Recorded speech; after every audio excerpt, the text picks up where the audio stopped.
Universitas Wijaya Putra, apa kabar? Semoga kalian dalam keadaan baik-baik saja dan dapat menerima pelajaran yang akan saya berikan dengan baik. Dan kali ini saya akan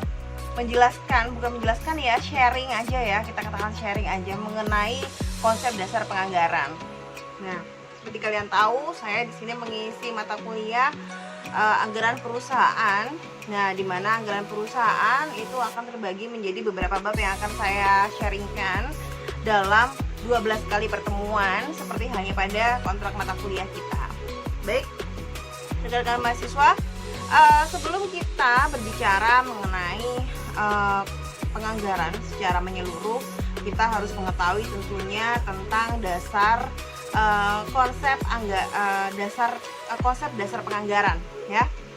Pengertian anggaran kalian juga harus tahu dulu kira-kira apa sih pengertian dari anggaran gitu kan. Jadi guys, kalau misalnya kita berbicara mengenai anggaran itu diartikan sebagai suatu pengelolaan dari perusahaan, dan itu tuh merupakan itu ada di bagian perencanaan itu, dan itu digunakan untuk sebagai proyeksi tujuan dan juga sasaran, dan kemudian itu bagaimana perusahaan itu bisa mencapai tujuan dan sasaran itu kira-kira anggaran ya. Dan anggaran itu dideskripsikan dalam satuan kuantitatif ya. Kalau misalnya anggaran itu merupakan hasil gitu kan, hasil dari suatu proses atau aktivitas pembuatan penganggaran. Jadi ada istilah ya namanya anggaran, dan ada istilah penganggaran atau budgeting. Jadi kalau misalnya kalian dibilangin soal anggaran itu apa? Anggaran itu adalah hasil. Nah, kalau penganggaran itu adalah prosesnya. Seperti halnya laporan keuangan ya. Proses akuntansinya itu ya namanya accounting gitu kan. Dimana accounting itu adalah proses mencatat, mencatat transaksi, terus habis itu menjurnal, terus habis gitu mengelompokkan seperti itu. Tapi hasilnya apa? Hasilnya adalah laporan keuangan. Sama anggaran itu adalah hasilnya, sedangkan proses untuk membuat anggaran tersebut itu adalah penganggaran. Jadi teman-teman, ada istilah planning dan ada istilah budgeting. Kalau kita berbicara mengenai planning atau perencanaan, sebenarnya yang namanya budgeting itu ada di dalam perencanaan tentunya. Kenapa? Kalau perencanaan itu menyangkut semuanya gitu kan. Apa aja sih Bu kok dibilang semuanya? Ya, mulai dari bagaimana kita merumuskan visi misi, mulai dari bagaimana kita merumuskan suatu kebijakan, terus tujuan perusahaan kira-kira apa, sasarannya bagaimana, terus ada sasaran strategik, inisiatif strategik, lalu dituangkan dalam program. Itu namanya perencanaan atau planning. Nah, dari perencanaan atau planning tadi itu, setiap programnya itu dideskripsikan lagi ke dalam satuan kuantitatif atau mata uang ya. Bukan cuma mata uang ya, tapi kuantitatif gitu istilahnya. Pokoknya dengan angka. Nah, itu namanya adalah anggaran ya. Jadi kalau kita berbicara mengenai anggaran itu kira-kira seperti ini. Strateginya adalah ingin menaikkan ingin menurunkan jumlah piutang yang tidak tertagih. Kira-kira strateginya bagaimana? Strateginya itu adalah dengan cara menambah point of payment, ya kan? Menambah sistem pembayaran di mana-mana, seperti itu kan? Berarti apa yang dibutuhkan? Yang dibutuhkan mungkin mesin pembayaran berapa banyak gitu kan, harus dijelaskan dalam satuan kuantitatif. Terus kira-kira untuk menginvestasikan ke dalam mesin penganggaran mesin pembayaran itu tadi kira-kira berapa, itu juga harus dijelaskan dalam satuan kuantitatif seperti itu. Itulah budgeting. Nah, tadi udah saya bilang bahwa ada istilah budget dan ada istilah budgeting. Kalau budgeting itu berarti hasilnya, budgeting adalah proses untuk membuat suatu budget gitu ya. Dan anggaran itu sendiri itu memiliki beberapa tujuan. Yang pertama dengan adanya anggaran itu merupakan suatu rencana tertulis. Kenapa kok harus ditulis? Iya, karena buat reminder gitu loh, orang-orang yang berkepentingan pada manajemen perusahaan agar dia bisa menepati sesuai dengan tujuan-tujuan yang ingin dicapai oleh perusahaan, tapi yang dijelaskan dalam satuan kuantitatif tadi. Terus yang kedua, sebagai alat manajemen untuk mencapai tujuan, ya hampir sama lah ya. Terus yang ketiga, rencana dalam bentuk angka-angka. Nah, baik guys, 4 tahap perencanaan anggaran. Jadi kan tadi saya bilang kan, kalau anggaran itu adalah salah satu bagian dari perencanaan atau planning.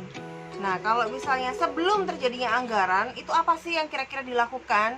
Yang dilakukan yang pertama, kita harus menetapkan filosofi dan misi perusahaan.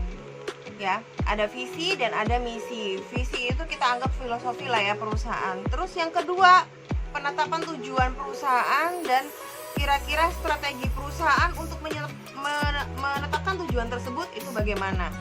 Terus yang ketiga, ada penyusunan program. Terus yang keempat, baru dari program tersebut itu baru bisa disusun oleh anggaran. Jadi kalau misalnya kalian lihat di situ ada slide nomor 7 saya, itu adalah tahapan dari perencanaan anggaran. Nah, guys, ketika kita menyusun sebuah anggaran, tentunya itu ada syarat-syarat yang harus dipenuhi. Apa saja kira-kira syarat-syaratnya? Syarat yang pertama itu tentunya anggaran harus realistis. Artinya sangat mungkin dicapai oleh perusahaan. Karena kenapa? Ketika anggaran itu tidak dapat dicapai oleh perusahaan, kemungkinan besar bukan karena perusahaannya tidak efisien, tapi cara penetapan anggarannya yang kira-kira salah. Kenapa? Ketika kita menetapkan anggaran itu kan tidak semata-mata kita hanya boleh menetapkan begitu saja gitu kan. Kita harus melalui studi-studi khusus gitu kan. Artinya kenapa? Ketika kita menetapkan anggaran itu, kita juga harus bisa kontrol kira-kira kapasitas kita berapa, kemampuan perusahaan bagaimana. Makanya itu sebelum menetapkan anggaran itu dibutuhkan yang namanya studi kelayakan. Salah satu contohnya begini, ketika suatu perusahaan biasanya dia itu memiliki kapasitas produksi sekitar 10.000. Tahun berikutnya dia hendak menaikkan 20.000. Dia harus kontrol dulu tuh, kira-kira dari 10.000 ke 20.000 itu mungkin nggak bagi perusahaan.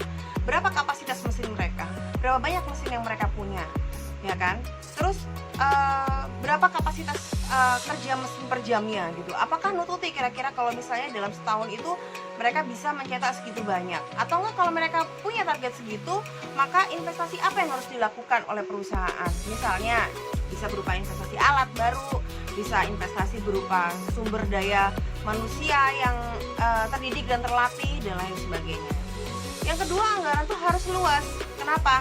Anggaran itu tidak boleh kaku. Artinya gini ya, meskipun dalam anggaran itu sudah ditetapkan grand besarnya gitu, misalnya biaya makan gitu kan, biaya makan atau biaya konsumsi gitu kan, dalam setahun itu ditetapkan sebesar untuk karyawan tentunya itu dalam setahun itu ditetapkan 20 juta gitu kan.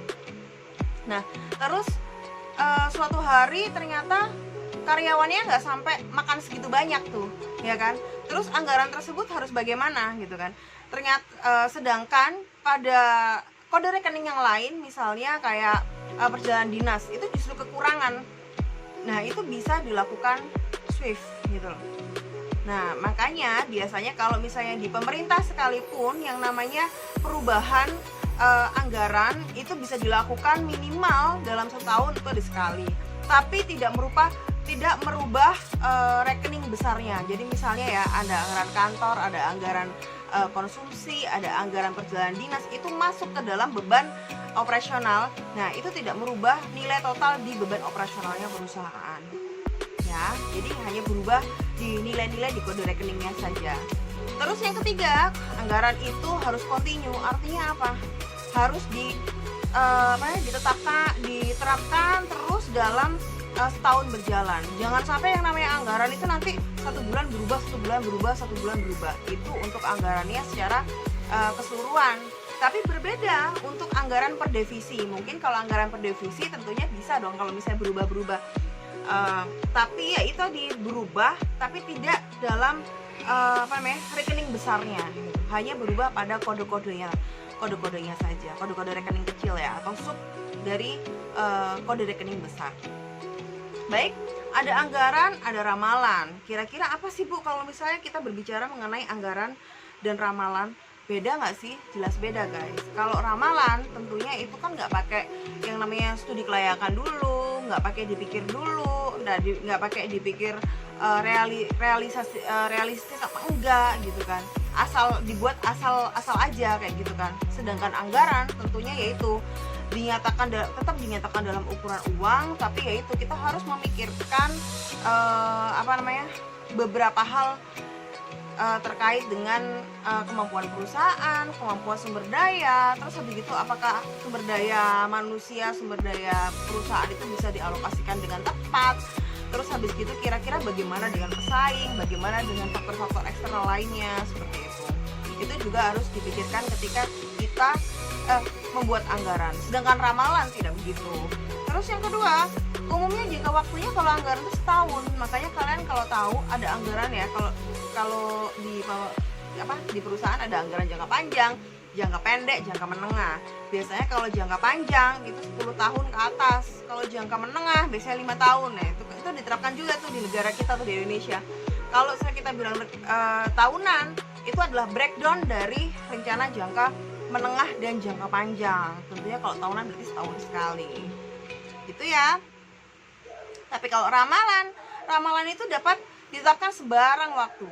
Dan tentunya itu menjadi hal yang tidak efektif gitu bagi perusahaan. Terus yang ketiga, anggaran itu berisi mengenai komitmen dari manajemen untuk mencapainya. Karena sebelum anggaran itu sudah ada planning, di mana planning itu ada penetapan visi, penetapan misi, penetapan tujuan, sampai strategi perusahaan bagaimana. Tapi kalau misalnya dari ramalan itu tidak menjamin komitmen dari manajemen untuk mencapai itu semua. Lalu yang namanya anggaran tentunya itu ditelaah dan disetujui oleh pimpinan yang lebih tinggi. Jadi yang namanya anggaran itu akan dilakukan review berjenjang. Setelah review berjenjang tentunya akan disahkan oleh top manajemen. Tapi kalau ramalan tidak begitu tentunya, karena tidak selalu disetujui oleh pimpinan yang lebih tinggi. Terus fungsi anggaran itu ada 3. Yang pertama di bidang planning, coordinating, dan juga controlling. Guys, kalau kita berbicara mengenai fungsi anggaran pada bidang planning, itu tentunya anggaran itu dapat membantu manajemen. Anggaran itu diharapkan dapat membantu manajemen meneliti dan mempelajari segala masalah yang berkaitan dengan aktivitas yang akan dilakukan. Yang kedua, anggaran itu tentunya dapat membantu mengarahkan seluruh sumber daya yang ada di perusahaan dalam menentukan arah atau aktivitas yang paling menguntungkan. Yang keempat, tentunya anggaran itu dapat membantu arah dan menunjang kebijakan perusahaan. Terus, anggaran dapat membantu manajemen memilih tujuan perusahaan dan seterusnya. Kalian bisa baca pada slide saya, pada slide 11. Sedangkan di bidang coordinating, anggaran itu dapat membantu mengkoordinir faktor sumber daya manusia dengan perusahaan. Jadi anggaran itu kan digunakan juga untuk suatu anggaran itu akan disosialisasikan kepada manajemen atau pihak-pihak terkait. Ketika mensosialisasikan itu secara tidak langsung top manajemen itu juga akan mengkoordinasi, dengan sendiri akan mengkoordinasi pihak-pihak terkait agar dapat memenuhi anggaran yang sudah dibuat. Terus anggaran itu membantu nilai kesesuaian antara rencana aktivitas perusahaan dengan keadaan lingkungan usaha yang dihadapi. Lalu yang ketiga, anggaran membantu menempatkan pemakaian modal pada saluran-saluran yang menguntungkan sesuai dan seimbang dengan program perusahaan. Pada bidang controlling, anggaran itu dapat membantu mengawasi kegiatan dan pengeluaran. Jadi kalau misalnya kalian tahu ya, ada yang namanya anggaran, terus ada namanya realisasi anggaran. Kita bisa membandingkan apakah realisasi kita itu sudah sesuai dengan apa yang sudah dianggarkan. Kalau berlebih mungkin terjadi inefisiensi. Kalau kurang dari yang sudah dianggarkan, ya berarti kita sudah efisien. Seperti itu ya. Tapi alangkah lebih baiknya jika anggaran yang direalisasikan itu sama dengan yang sudah dibuat. Kenapa? Berarti cara kita dalam menentukan anggaran sudah benar, dan cara kita melakukan realisasi berarti kita juga sudah cukup efektif. seperti itu. Lalu anggaran juga mencegah terjadinya pemborosan, lalu menetapkan standar baru. Oke, terima kasih ya buat kamu yang sudah nonton dari awal sampai akhir. Buat yang belum subscribe, ayo dong di subscribe, jangan lupa di like juga.